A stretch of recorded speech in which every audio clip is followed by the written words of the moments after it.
So hello everyone, welcome back to my channel achiever BSCP. तो आज मैं दोस्तों आप लोगों के लिए फिजिक्स यानी क्लास 12 का chapter 11 radius and dual nature of matter का दोस्त मोस्ट वीवीआई ऑब्जेक्टिव क्वेश्चन लेकर आया हूं, जो कि काफ़ी इंपॉर्टेंट ऑब्जेक्टिव क्वेश्चन है। Very very important objective question दोस्त, जो कि इस चैप्टर से आप लोग का बोर्ड एग्जाम में यानी 2022 का बोर्ड एग्जाम में, जो कि आप लोग का 2 फरवरी को फिजिक्स का एग्जाम में यहाँ से दोस्त क्वेश्चन आएगा ही आएगा। तो इस चैनल से जुड़े रहिए। इस चैनल पर दोस्त सारा कुछ फ्री ऑफ कॉस्ट पढ़ाई होता है।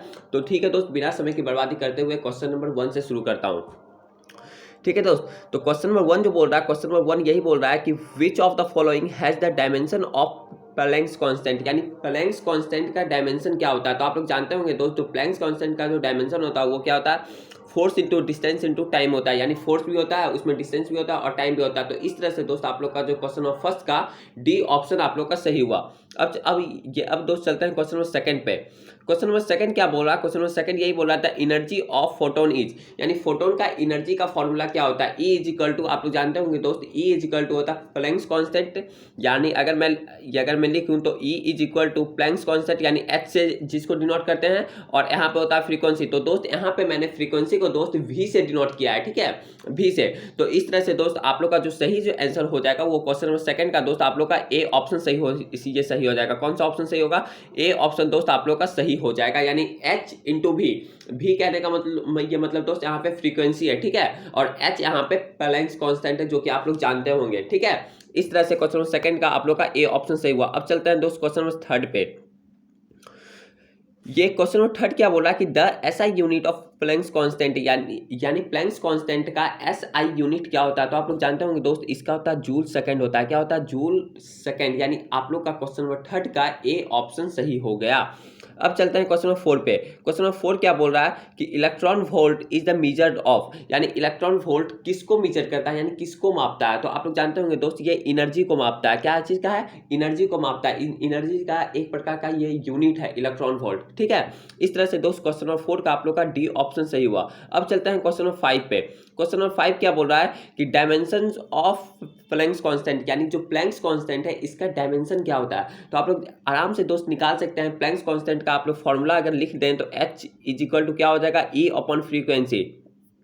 E यहाँ पे क्या है दोस्त, E यहाँ पे एनर्जी है, जो कि आप लोग जानते हो एनर्जी का डायमेंशन आप लोग निकाल सकते हैं m1 L2 T पे पावर -2, और फ्रीक्वेंसी का यहाँ से निकाल सकते हैं T हो जाता है, तो T ऊपर चल जाएगा, तो आप लोग का आ जाएगा T पे पावर -1 आ जाएगा। यानी इस तरह से दोस्त आप लोग का जो होगा वो आप लोग का ए ऑप्शन सही हो जाएगा। कौन सा ऑप्शन सही हो जाएगा, ए ऑप्शन सही हो जाएगा, क्योंकि एनर्जी का डायमेंशन क्या होता है, एनर्जी का डायमेंशन होता है, देखिए मैं फिर से ये फिर लिख देता हूँ। एनर्जी का डायमेंशन होता है ml² T पे पावर -2, ठीक है, और यहाँ पे फ्रीक्वेंसी है, फ्रीक्वेंसी का डायमेंशन होगा T चला जाएगा दोस्त ऊपर, मतलब कि T मतलब फ्रीक्वेंसी का होता है दोस्त 1/T, समझ रहे हैं ना, 1/T होता है, 1/T। तो T चला जाएगा ऊपर, तो T पे T+1 और -2, यानी -1 आ जाएगा, और ml² T पे पावर -1। अगर T ऊपर जाएगा, 1/T है नीचे में, डिनोमिनेटर में T को ऊपर भेजेंगे तो ये इसका प्लस का साइन आ जाएगा, और T पे पावर -2 और प्लस T, तो कितना हो जाएगा, तो -1 आ जाएगा, समझ रहे हैं ना, और ml² तो है ही, ठीक है। तो इस तरह से दोस्त आप लोग का ए ऑप्शन सही हो गया। अब चलते हैं दोस्त क्वेश्चन नंबर 6 पे। क्वेश्चन नंबर 6 क्या बोल रहा है, क्वेश्चन नंबर 6 ये बोल रहा है कि on the basis of photo electric effect light is, यानी लाइट में जो फोटो इलेक्ट्रिक इफेक्ट होता है वो किस पर बेसिस करता है, समझ रहे हैं ना, वो किस पर आधारित होता है। तो आप लोग जानते हो दोस्त, इसका जो सही जो ऑप्शन होगा वो क्या होगा, पार्टिकल, यानी वो पार्टिकल पर आधारित होता है, समझ रहे हैं ना। लाइट का जो फोटो इलेक्ट्रिक इफेक्ट जो होता है वो पार्टिकल पर आधारित होता है। इस तरह से क्वेश्चन नंबर 6 का आप लोग का बी ऑप्शन सही हो गया। अब चलते हैं दोस्त क्वेश्चन नंबर 7 पे। क्वेश्चन नंबर 7 क्या बोल रहा है कि the energy of emitted photo electrons depends upon, यानी फोटो इलेक्ट्रॉन्स इमिटेड, यानी किसी भी एनर्जी का जो फोटो इलेक्ट्रॉन्स जो इमिटेड होता है, यानी फोटो इमिटेड जो फिर निकलता है वहाँ से इलेक्ट्रॉन जो निकलता है, फोटो इलेक्ट्रॉन्स के प्रोसेस में जो इलेक्ट्रॉन निकलता है किसी भी मेटल से, वो किस पर आधारित होता है, यानी वो किस पर डिपेंड करता है। तो इसका जो सही जो ऑप्शन होगा वो आप लोग का ऑप्शन बी ऑप्शन सही हो जाएगा दोस्तों। यानी क्वेश्चन नंबर 7 का बी ऑप्शन सही है, वेव लेंथ ऑफ लाइट, यानी लाइट के वेव लेंथ पे डिपेंड करता है। इस तरह से दोस्त चलते हैं क्वेश्चन नंबर 8 पे। क्वेश्चन नंबर 8 क्या बोल रहा है, क्वेश्चन नंबर 8 यही बोल रहा है कि the hypothesis of matter wave was given by, तो इसका जो सही ऑप्शन जो होगा दोस्त वो आप लोग का डी ऑप्शन सही होगा, यानी डी ब्रॉगली, समझ रहे हैं ना। तो क्वेश्चन नंबर 8 का आप लोग का डी ऑप्शन सही हुआ। आप लोग अब चलते हैं दोस्त क्वेश्चन नंबर 9 पे। क्वेश्चन नंबर 9 क्या बोल रहा है कि photo electric effect occurs due to, यानी फोटो इलेक्ट्रिक इफेक्ट जो होता है वो किसके कारण होता है। तो इसका जो सही जो ऑप्शन होगा दोस्त वो आप लोग का बी ऑप्शन सही होगा, यानी लाइट के नेचर के यानी लाइट के पार्टिकल नेचर पे होता है, समझ रहे ना, पार्टिकल नेचर ऑफ लाइट।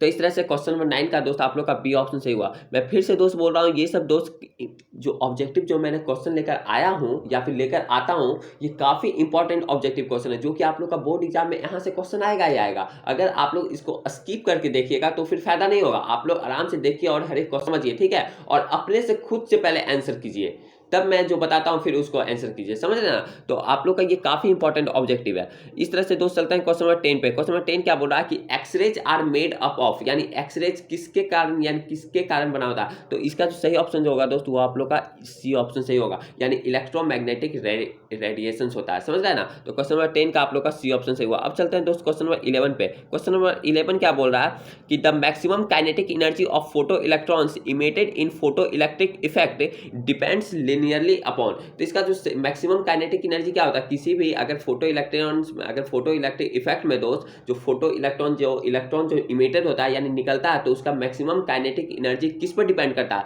तो इसका जो सही ऑप्शन जो होगा दोस्त वो होगा बी ऑप्शन सही होगा, यानी फ्रीक्वेंसी ऑफ इंसिडेंट लाइट, यानी इंसिडेंट लाइट के फ्रीक्वेंसी पे डिपेंड करता है, लिनियरली अपॉन डिपेंड करता है। तो इस तरह से क्वेश्चन नंबर 11 का आप लोग का बी ऑप्शन सही हुआ। अब चलते हैं दोस्त क्वेश्चन नंबर 12 पे। क्वेश्चन नंबर 12 क्या बोल रहा है कि name the experiment which verified de Broglie relation, यानी हम लोग को यहाँ पे वेरीफाई करना है डी ब्रॉगली रिलेशन में, समझ रहे ना। तो इसका जो सही ऑप्शन जो होगा दोस्त वो आप लोग का सी ऑप्शन सही होगा, यानी डेविएशन एंड जर्मर। तो इसका जो ऑप्शन जो यानी क्वेश्चन नंबर 12 का दोस्त आप लोग का सी ऑप्शन सही हुआ।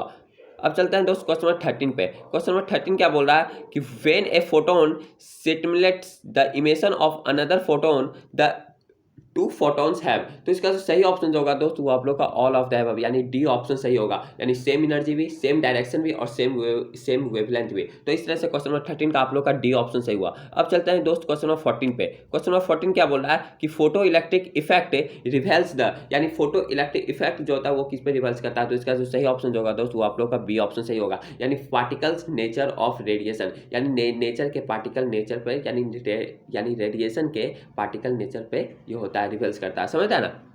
तो इस तरह से दोस्त आप लोग का क्वेश्चन नंबर 14 का बी ऑप्शन सही हुआ। अब चलते हैं क्वेश्चन नंबर 15 पे। क्वेश्चन नंबर 15 क्या बोल रहा है दोस्तों कि on which principle photo cell is based, यानी किस प्रिंसिपल पर फोटो सेल बेस्ड होता है। तो इसका जो सही ऑप्शन जो होगा दोस्त वो आप लोग का बी ऑप्शन सही होगा, यानी फोटो इलेक्ट्रिक इफेक्ट पे बेस्ड होता है, समझ रहे ना। तो क्वेश्चन नंबर 15 का आप लोग का बी ऑप्शन सही हुआ। अब चलते हैं क्वेश्चन नंबर 16 पे। क्वेश्चन नंबर 16 क्या बोल रहा है कि फोटो सेल इज कन्वर्टेड, यानी फोटो सेल को हम लोग कन्वर्टेड किसके रूप में कर सकते हैं, कौन सा एनर्जी से कौन सा एनर्जी में कन्वर्ट उसको हम कर सकते हैं फोटो सेल को। तो इसका जो सही ऑप्शन होगा दोस्त वो आप लोग का सी ऑप्शन सही होगा, यानी लाइट एनर्जी से हम लोग इलेक्ट्रिकल एनर्जी में इसको कन्वर्ट कर सकते हैं फोटो सेल को, ठीक है। तो इस तरह से क्वेश्चन नंबर 16 का आप लोग का सी ऑप्शन सही हुआ। अब चलते हैं क्वेश्चन नंबर 17 पे। क्वेश्चन नंबर 17 क्या बोल रहा है कि the discovery of photo electric effect is first observe by, यानी फोटो इलेक्ट्रिक इफेक्ट को जो डिस्कवर किया था वो कौन सा फर्स्ट वैज्ञानिक, यानी कौन सा फर्स्ट वैज्ञानिक ऑब्जर्व इसको किए थे फोटो इलेक्ट्रिक इफेक्ट को, समझ आए ना। तो इसका जो सही ऑप्शन जो होगा दोस्त वो आप लोग का हेनरिच हर्ट्ज होगा, यानी बी ऑप्शन सही होगा, यानी हेनरिच हर्ट्ज नाम के जो साइंटिस्ट हैं यही पहला बार फोटो इलेक्ट्रिक इफेक्ट को डिस्कवर किए थे, जो कि पाए थे हेनरिच हर्ट्ज। तो इस तरह से क्वेश्चन नंबर 17 का आप लोग का बी ऑप्शन सही हुआ। आप लोग चलते हैं दोस्त क्वेश्चन नंबर 18 पे। क्वेश्चन नंबर 18 क्या बोल रहा है कि if particles are moving with same velocity then which has maximum de Broglie wavelength, अगर किसी पार्टिकल्स का वेलोसिटी अगर सेम हो तो देन which तब उसका डी ब्रॉगली वेवलेंथ के अनुसार उसका मैक्सिमम कितना होगा। तो इसका जो सही ऑप्शन जो होगा दोस्तों आप लोग का बीटा पार्टिकल होगा, यानी डी ऑप्शन सही होगा, डी। इस तरह से क्वेश्चन नंबर 18 का आप लोग का डी ऑप्शन सही हुआ। अब चलते हैं क्वेश्चन नंबर 19 पे। क्वेश्चन नंबर 19 क्या बोल रहा है कि the de Broglie wavelength of moving particle becomes larger if it's. तो इसका जो सही ऑप्शन जो होगा दोस्त वो आप लोग का बी ऑप्शन सही होगा, यानी मोमेंटम इज रिड्यूस, यानी मोमेंटम में क्या हो जाता है दोस्त, रिड्यूस हो जाता है। इस तरह से दोस्त चलते हैं क्वेश्चन नंबर 20 पे। क्वेश्चन नंबर 20 क्या बोल रहा है कि which photon is more energetic a red और ए वायलेट वन, यानी कौन सा एनर्जी यानी कौन सा फोटोन का एनर्जी ज़्यादा होता है, रेड का या फिर वायलेट का। तो इसका जो सही ऑप्शन होगा दोस्त वो आप लोग का वायलेट का ज़्यादा एनर्जिक होता है, समझ रहे हैं ना। अगर उस पर फोटो अगर रेड कलर का अगर कोई इंसिडेंट नहीं रहा, मतलब कि इंसिडेंट अगर वहाँ से लाइट निकला रेड कलर का, मतलब वायलेट कलर का, तो उससे जो होगा दोस्त वो इलेक्ट्रॉन उस मेटल से ज़्यादा इमिटेड होता है, ज़्यादा निकलता है, समझ रहे हैं ना। अगर इसी प्रकार से अगर किसी रेड कलर का ले आए या फिर अन्य कोई और कलर का ले आए, तो उतना इलेक्ट्रॉन वहाँ से इजेक्ट नहीं होता, किससे, मेटल से, समझ रहे हैं ना। तो इस तरह से दोस्त जो वायलेट कलर का जो होता है इंसिडेंट है, यानी लाइट का जो सोर्स होता है जहाँ से वायलेट कलर का निकलता है, तो उससे दोस्त इलेक्ट्रॉन जो होता है वो ज़्यादा निकलता है, इसलिए एनर्जी को ज़्यादा होता है। इस तरह से दोस्त क्वेश्चन नंबर 20 का आप लोग का ए ऑप्शन सही हुआ। अब चलते हैं दोस्त क्वेश्चन नंबर 21 पे। क्वेश्चन नंबर 21 क्या बोल रहा है कि a photon travels with the speed of light in vacuum and hedge, यानी एक फोटोन का जो स्पीड ऑफ लाइट ट्रेवल्स, यानी स्पीड ऑफ लाइट यानी लाइट का स्पीड में ट्रेवल जो करता है वैक्यूम में कितना होता है, समझ रहे हैं ना।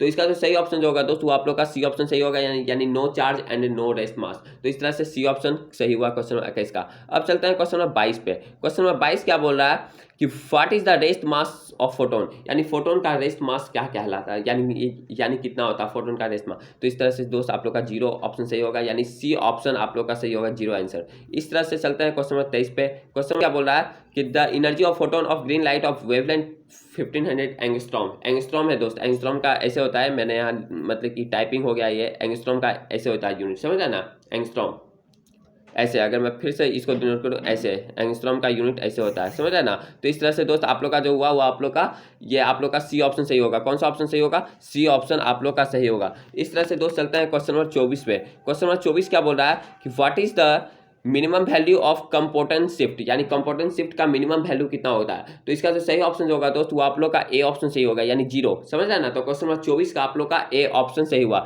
इस तरह से दोस्त चलते हैं क्वेश्चन नंबर 25 पे, जो कि आप लोग का लास्ट क्वेश्चन है, जो कि काफी इंपॉर्टेंट क्वेश्चन है। What is the momentum of photon of frequency भी, अगर किसी फोटोन का फ्रीक्वेंसी भी है तो उसका मोमेंटम कितना होगा, यानी कितना के बराबर होगा। तो इसका सही ऑप्शन जो होगा दोस्त वो आप लोग का ए ऑप्शन सही होगा, यानी एच यानी Planck's constant into frequency upon C, यानी सी बराबर कहने का मतलब स्पीड ऑफ लाइट। तो इस तरह से दोस्त आप लोग का 25 क्वेश्चन का दोस्त यहाँ पे मैंने सेट करवा दिया, जो कि काफी इंपॉर्टेंट क्वेश्चन था। इस चैप्टर का डबल नेचर एंड मतलब कि double nature radiation and double nature का मोस्ट वीवीआई ऑब्जेक्टिव क्वेश्चन का दोस्त था, वेरी इंपॉर्टेंट ऑब्जेक्टिव क्वेश्चन था दोस्त। तो मैं दोस्त फिर से इस वीडियो मतलब कि आगे वाले वीडियो में दोस्त मैं फिर से मतलब कि इसके बाद वाला चैप्टर लाऊंगा जो कि एटम्स होगा। तो दोस्त आप लोग दोस्त इस चैनल से जुड़े रहिए और काफ़ी इंपॉर्टेंट ऑब्जेक्टिव यहाँ से पढ़ें। तो ठीक है दोस्त, आज के लिए इतना ही, फिर मिलते हैं आपके साथ अगले वाले वीडियो में।